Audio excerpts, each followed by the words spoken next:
राधे कृष्णा कृष्णा कृष्णा राधे राधे, राधे श्याम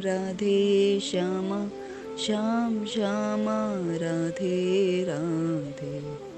जय श्री कृष्ण। संडे सत्संग में सभी का स्वागत है। गुरुदेव और श्री कृष्ण को याद करते हुए शुरू करते हैं आज का सत्संग। कबीर यह मन लालची समझे नहीं गवार, भजन करन को आलसी खाने को तैयार। मन की शक्ति असीम है, अनंत है, अथाह है। इसमें कोई दो राय नहीं कि मन बहुत शक्तिशाली, किंतु इसकी प्रवृत्ति अत्यंत ही चंचल है, मूढ़ है। इसी वजह से यह मन चकाचौंध में विषय वस्तु में आकर्षित होता रहता है। मन की इसी प्रवृत्ति का उल्लेख करते हुए कबीरदास जी ने कहा कि ये मन बहुत लालची है, लोभी है। ये मन उस पागल की तरह है जो अपना भला नहीं जानता और समझाने पर भी नहीं समझता। मन में और एक छोटे शिशु में कोई भेद नहीं होता। छोटे शिशु को हम अग्नि की तरफ जाने से रोकेंगे, वो उतना ही उसकी चमक से प्रभावित होकर उसकी तरफ लपकेगा। अगर माता ध्यान ना दे तो शिशु अवश्य ही अग्नि को हाथ लगा लेता है। या बच्चे को कुएं की तरफ जाने से, फिसलने की तरफ जाने से रोकेंगे, जितना हम रोकेंगे बच्चा उस तरफ आगे बढ़ता है। इसीलिए मन को संभालना एक छोटे शिशु को संभालने जैसा है। तभी संत हमें कहते हैं कि मन को लालन, पालन और ताड़न तीनों प्रक्रिया से समझाना चाहिए।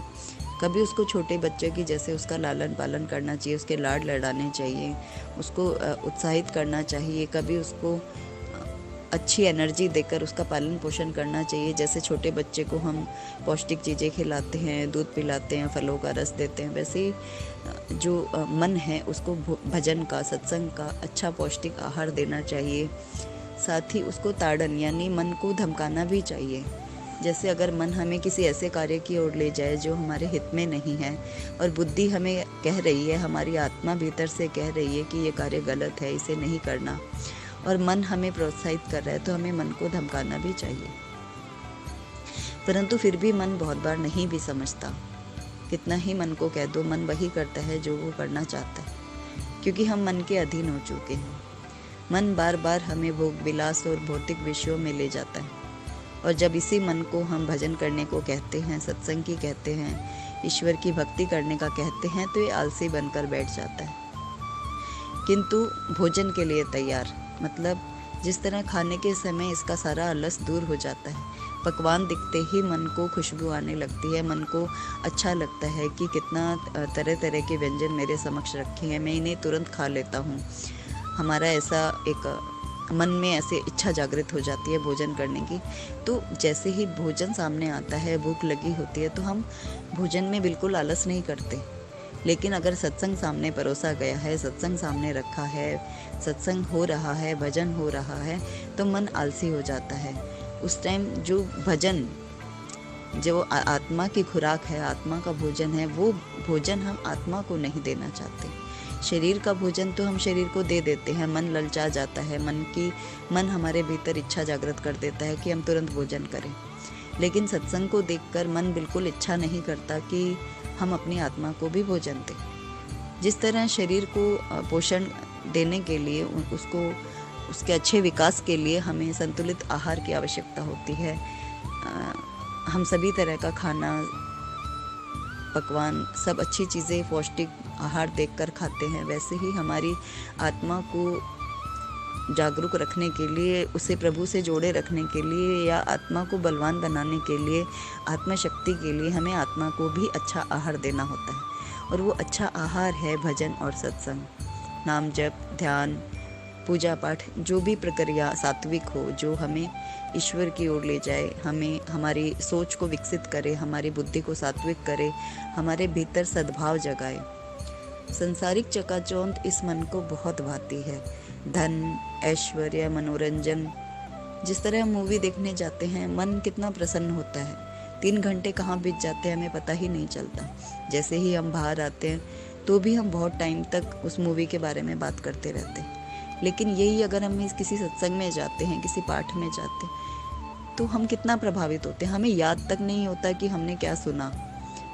जब उस सराउंडिंग में हम बैठे होते हैं, उस एरिया में हम बैठे होते हैं, उस वक्त तो फिर भी हमें कुछ सुन रहा है, हमें अच्छा लग रहा है।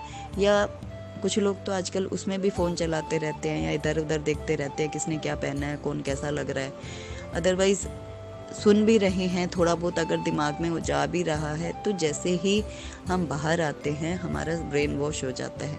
हम उसे अगर वापस डिस्कशन करेंगे तो हमें कुछ भी याद नहीं होगा, क्योंकि मन ईश्वर से दूर ले जाने का सबसे बड़ा अवरोध है, रुकावट है।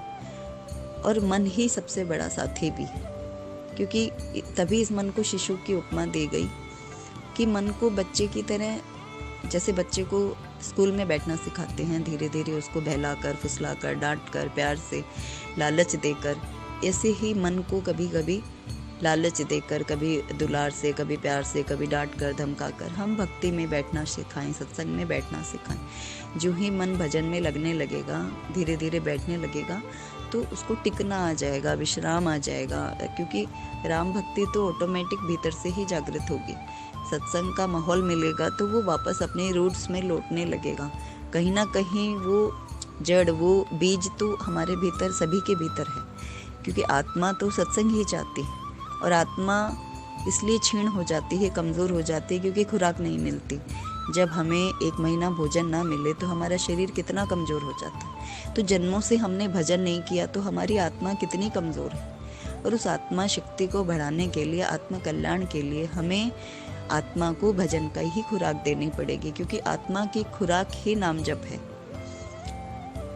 तो आत्मा ही परमात्मा का अंश है, और इस आत्मा का पोषण करने के लिए, उसे परमात्मा में मिलाने के लिए, विलीन करने के लिए हमें सत्संग, भजन, कीर्तन, नाम जप, पूजा अर्चना, संतों की सेवा, तीर्थों में जाना, प्रेम बांटना, सत्संग बांटना, यही करना होगा। तो कबीर जी कहते हैं कि ईश्वर में ही हमारा हित छुपा है। उन्हें पाने में ये मन हमें आलस दिखाता है, उनकी ओर हम चलने लगते हैं तो मन हमें आलस में डुबो देता है, आलस की चादर उड़ा देता है कि कहीं मत जाओ, आराम करो, सो जाओ, फ़ोन पर बात कर लो, टीवी देख लो, या गेम खेल लो, या दोस्तों में बैठ जाओ, मनोरंजन का कुछ कार्य करो। सत्संग में जाकर क्या करोगे? क्योंकि ये मन हमें बार बार विमुख करता है। लेकिन हरि कृपा से अगर जीवन में गुरु आ जाएं तो गुरु हमें प्रभु की ओर जोड़ देते हैं, सत्संग से जोड़ देते हैं। तो गुरु के डर से ही सही हम सत्संग में जाना शुरू करते हैं, भजन में जाना शुरू करते हैं। तो धीरे धीरे इस मन को रस आने लगता है। जैसे पित्त का रोगी होता है तो वो जीभ पे मिश्री रख ले तो वो उसे शुरू में कड़वी लगती है, पर वो उसे चूसता रहता है, उसका रस लेता रहता है। तो धीरे धीरे जब रोग ठीक हो जाता है तो मिठास आने लगती है। बस सत्संग वही मिश्री है, नाम जप वही मिश्री है। जैसे ही राम नाम या कृष्ण नाम जीभ पर आ जाए तो शुरू में कड़वाहट लगती है, अच्छा नहीं लगता, मन नहीं लगता, क्योंकि मन रोगी है। मन रोगी की तरह है कि उसे राम नाम सुहा नहीं रहा। लेकिन जैसे ही वो उस रस को लेता रहेगा तो मिठास आनी शुरू हो जाती है। तो बहुत लास्ट में भक्त कहता है कि अब मोहे राम लागते मीठे, कि अब मुझे राम नाम मीठा लगने लगा। तो राम नाम मीठा लगने के लिए क्या करना है? मन नहीं लग रहा तो क्या करना है? नाम ही जपना है। मन लग रहा है तो भी नाम ही जपना है, क्योंकि कलयुग केवल नाम आधारा, सुमिर सुमिर नर उतर ही पावरा। इस कलयुग से पार उतरने के लिए नाम ही नौका है, और इस नाम के जहाज में बैठने के लिए नाम ही माध्यम है, नाम ही पतवार है और नाम ही खेवनहार है, क्योंकि राम से बड़ा राम का नाम। तो जब राम का नाम में ही राम है, नाम में ही नामी प्रकट है, तो फिर उस नाम का उच्चारण करने में आलस कैसा? तो इस दोहे से हमें यही प्रेरणा मिलती है, यही शिक्षा मिलती है कि हम इस मन को गलत दिशा में ना भटकने दें। और जैसे ही गुरु की कृपा हो, सत्संग की कृपा हो, भजन की कृपा हो, हरि की कृपा हो, हमारे जीवन में सबसे पहले तो सत्य हो, सत्य के साथ सत्संग हो। सत्य का संग करेंगे तो सत्संग ऑटोमेटिक आएगा। हरि की कृपा होगी, गुरु की कृपा होगी तो जीवन में भजन आएगा। भजन आएगी तो निष्ठा बढ़ेगी, धैर्य बढ़ेगा, प्रेम बढ़ेगा, विश्वास बढ़ेगा, भक्ति बढ़ेगी। और हम ऐसे वृक्ष बन जाएंगे, ऐसे वट वृक्ष बन जाएंगे जो हर जीवात्मा को सुकून दे, हर जीवात्मा में प्रेम बांटे, हर जीवात्मा से प्रेम करें। तभी हमारा ये नर्तन कल्याणकारी है। इस नर्तन को पाने के हम अच्छे कैंडिडेट हैं, अच्छे उम्मीदवार तभी हैं जब हम इस नर्तन का पाने का उद्देश्य पूरा कर पाए। जय श्री कृष्ण।